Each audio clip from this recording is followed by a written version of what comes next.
दोस्तों, आज भारत से जुड़ी कई महत्वपूर्ण अंतर्राष्ट्रीय खबरें सामने आई हैं, जिन्हें जानना आपके लिए बेहद जरूरी है। तो इस वीडियो को अंत तक जरूर देखिएगा। ईरान के सुप्रीम लीडर ने हाल ही में भारत के मुसलमानों के खिलाफ एक बयान जारी किया है। इस बयान ने भारत और ईरान के बीच नई टेंशन पैदा कर दी है। ईरान के सुप्रीम नेता आयतुल्लाह खमेनेई का कहना है कि भारत, गाजा और म्यांमार के मुसलमान बहुत ज्यादा कष्ट में हैं। इससे ईरान की मानसिकता सबके सामने आ गई है। भारत ने हमेशा ईरान का सपोर्ट किया था, यहाँ तक कि अमेरिकी प्रतिबंधों के खिलाफ जाकर भी। लेकिन जैसे ही ईरान को चीन और रूस जैसे देशों का बड़ा समर्थन मिलने लगा और परमाणु डील्स हुई, ईरान ने भारत को भूलना शुरू कर दी। भारत और ईरान के बीच 10 साल के लिए चाबहार पोर्ट के कॉन्ट्रैक्ट को साइन किया गया था। इस पर पश्चिमी देशों में भारत के खिलाफ आंदोलन शुरू हो गए। इसके बावजूद भारत ने यह महत्वपूर्ण डील साइन। लेकिन अब जब ईरान के सुप्रीम नेता खमेनेई का यह बयान आया है, तो इससे जियोपॉलिटिक्स एक नई दिशा में जा चुकी है। भारत के विदेश मंत्रालय ने इस बयान की कड़ी निंदा की है और कहा है कि यह बयान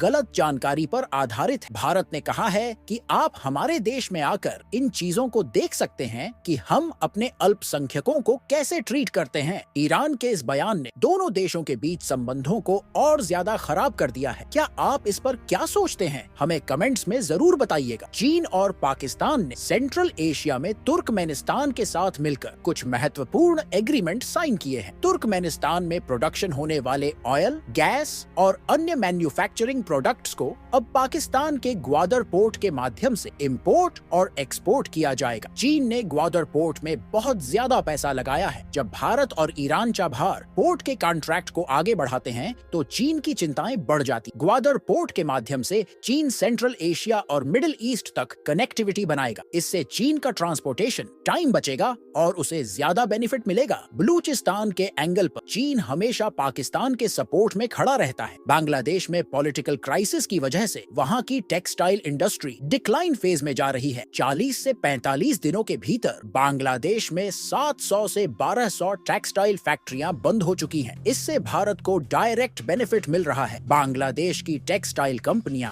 अब भारत में इन्वेस्टमेंट करने की योजना बना रही हैं। हिंदुस्तान टाइम्स की एक रिपोर्ट के मुताबिक बांग्लादेश की टेक्सटाइल इंडस्ट्री का डायरेक्ट इम्पैक्ट भारत पर पड़ेगा। लगभग 10,000 करोड़ रुपए की इन्वेस्टमेंट भारत के उत्तर प्रदेश और बिहार में की जाएगी। नाइजीरिया ने भारत से 4 मेड इन इंडिया प्रचंड हेलीकॉप्टर खरीदने की रुचि दिखाई है। नाइजीरिया लंबे समय से भारत से हथियार खरीद रहा है। यह हल्का हेलीकॉप्टर सीमा पर दुश्मनों की गतिविधियों पर नजर रखने और उनके ठिकानों को तबाह करने में मददगार है। भारत का रक्षा उद्योग तेजी से बढ़ रहा है और दुनिया भर के देश भारतीय हथियारों और रक्षा उपकरणों में रुचि दिखा रहे हैं। इसके पीछे भारतीय उत्पादों की गुणवत्ता और उनकी विश्वसनीयता है। भारत अब रक्षा उपकरणों के मामले में आत्मनिर्भर बनता जा रहा है और विदेशी देशों को निर्यात भी कर रहा है। इसी बीच भारत के कृषि क्षेत्र में भी कई महत्वपूर्ण बदलाव देखने को मिल रहे हैं। भारतीय किसानों ने आधुनिक तकनीकों और वैज्ञानिक तरीकों को अपनाना शुरू कर दिया है, जिससे कृषि उत्पादन में वृद्धि हो रही है। किसानों को उनकी फसलों का उचित मूल्य मिल सके, इसके लिए सरकार नई नीतियां और योजनाएं लागू कर रही है। भारत में सोलर एनर्जी का उपयोग भी तेजी से बढ़ रहा है। देश के विभिन्न हिस्सों में सोलर पावर प्लांट्स लगाए जा रहे हैं, जिससे न सिर्फ ऊर्जा की कमी पूरी हो रही है, बल्कि पर्यावरण को भी सुरक्षित रखा जा रहा है। सोलर एनर्जी का उपयोग ग्रामीण इलाकों में भी बढ़ रहा है, जहां बिजली की समस्या आमतौर पर बनी रहती है। अब बात करते हैं भारत के शिक्षा क्षेत्र की। भारत के शिक्षा क्षेत्र में भी कई सुधार हो रहे हैं। नई शिक्षा नीति NEP के तहत शिक्षा प्रणाली में कई महत्वपूर्ण बदलाव किए जा रहे हैं। छात्रों को व्यावहारिक शिक्षा देने पर जोर दिया जा रहा है, ताकि वे भविष्य में आत्मनिर्भर बन सके।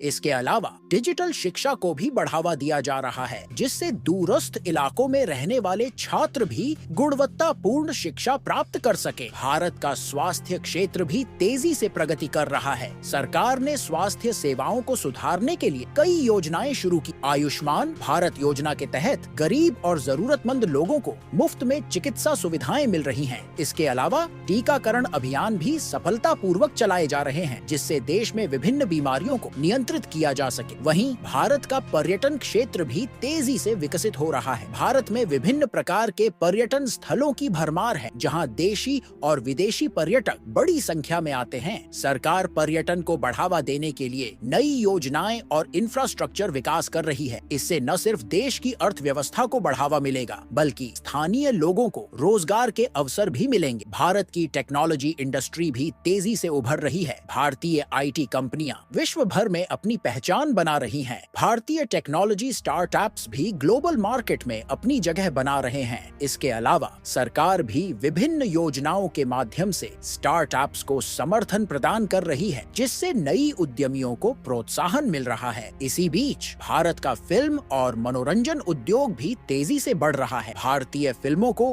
अब वैश्विक स्तर पर भी पहचान मिल रही है। बॉलीवुड फिल्मों के अलावा क्षेत्रीय सिनेमा भी अपनी जगह बना रहा है। भारतीय कलाकार भी अपनी प्रतिभा के दम पर अंतर्राष्ट्रीय स्तर पर अपनी पहचान बना रहे हैं। भारत का खेल जगत भी अब विश्व में अपना लोहा मनवा रहा है। भारतीय खिलाड़ी विभिन्न खेलों में अपनी प्रतिभा का प्रदर्शन कर रहे हैं और देश का नाम रोशन कर रहे हैं। क्रिकेट, हॉकी, बैडमिंटन, कुश्ती और अन्य खेलों में भारतीय खिलाड़ी शीर्ष पर पहुंच रहे हैं। सरकार भी खेलों को बढ़ावा देने के लिए नई योजनाएं और सुविधाएं प्रदान कर रही है। भारत के इंफ्रास्ट्रक्चर में भी तेजी से विकास हो रहा है। देश में नई सड़कें, रेल मार्ग, हवाई अड्डे और बंदरगाह बनाए जा रहे हैं, जिससे देश की कनेक्टिविटी बढ़ रही है। स्मार्ट सिटी प्रोजेक्ट के तहत विभिन्न शहरों को आधुनिक सुविधाओं से लैस किया जा रहा है। भारत का स्पेस प्रोग्राम भी तेजी से आगे बढ़ रहा है। भारतीय अंतरिक्ष अनुसंधान संगठन इसरो ने कई महत्वपूर्ण मिशन सफलतापूर्वक पूरे किए हैं। हाल ही में इसरो ने चंद्रयान 3 और मंगलयान 2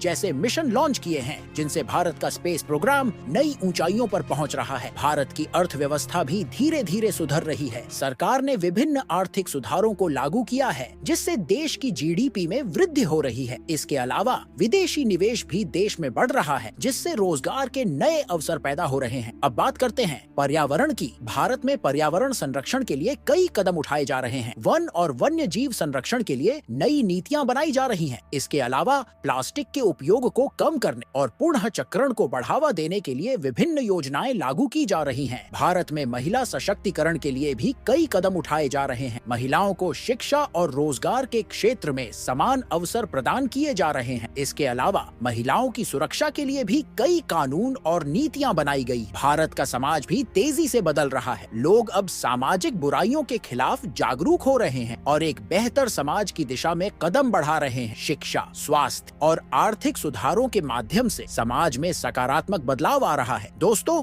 अब कुछ और महत्वपूर्ण अंतर्राष्ट्रीय खबरों पर नजर डालते हैं। अमेरिका और चीन के बीच तनाव बढ़ता जा रहा है। दोनों देशों के बीच व्यापारिक और राजनीतिक मुद्दों पर मतभेद है। हाल ही में चीन ने अमेरिका के खिलाफ कई व्यापारिक प्रतिबंध लगाए हैं, जिससे दोनों देशों के बीच तनाव। और दोस्तों, वीडियो आपको अच्छा लगा हो तो वीडियो को लाइक और चैनल को सब्सक्राइब